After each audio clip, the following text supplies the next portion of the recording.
যেভাবে পড়াশোনায় কামব্যাক করবেন, একটা সময় আপনি হয়তো নিয়মিত পড়াশোনায় বসতেন, প্রতিটা অধ্যায় ছিল চ্যালেঞ্জ, আর প্রতিটা পরীক্ষায় ছিল লক্ষ্য পূরণের এক একটা ধাপ, কিন্তু সময়ের আবর্তে চাপ, ব্যর্থতা, পারিবারিক সমস্যা কিংবা মানসিক ভাঙ্গনের কারণে হঠাৎ সবকিছু থেমে গেছে।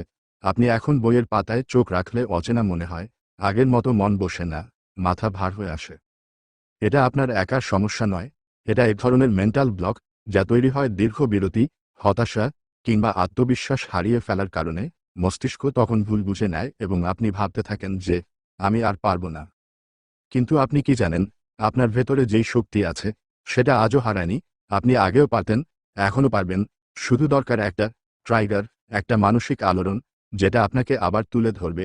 আর সেই শুরুটা হতে পারে এই সহজ একটা সিদ্ধান্ত থেকে, আজ 15 মিনিট পড়ব, কিছু না বুঝলেও বসে থাকব। সাইকোলজিক্যালভাবে কার্যকর কিছু স্ট্র্যাটেজি। এক, ছোট লক্ষ্য নির্ধারণ করুন।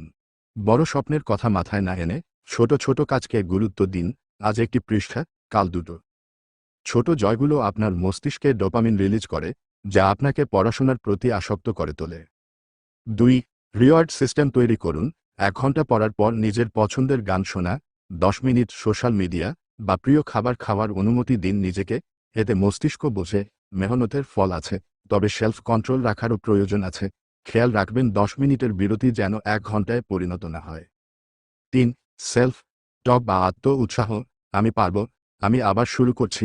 এই ছোট কথাগুলো আত্মবিশ্বাস ফিরিয়ে আনে এবং মস্তিষ্ক নিজের কথায় সবচেয়ে বেশি বিশ্বাস করে, তাই নিজেকে পজিটিভ ইতিবাচক বাক্যগুলো শোনান। 4, নেগেটিভ লুপ থেকে বেরিয়ে আসুন। সময় নেই, পারা যাবে না, অনেক দেরি হয়ে গেছে, এইসব ভাঙা রেকর্ডের মতো বাজতে থাকা ভাবনাগুলো কাটিয়ে উঠুন। এদের পরিবর্তন করুন। যতটুকু সময় আছে সেটা কাজে লাগাবো, পূর্বের ভুল এবার ঠিক করব, এসব বলতে থাকুন। 5, একটা রুটিন তৈরি করুন।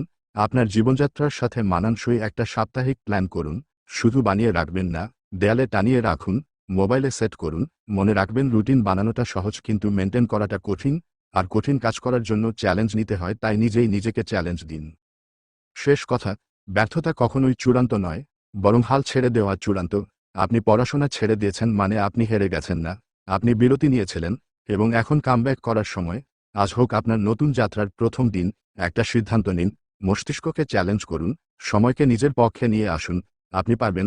আপনার জন্য হৃদয়ের গভীর থেকে শুভকামনা রইল। একটু চেষ্টা করলেই আপনি পারবেন।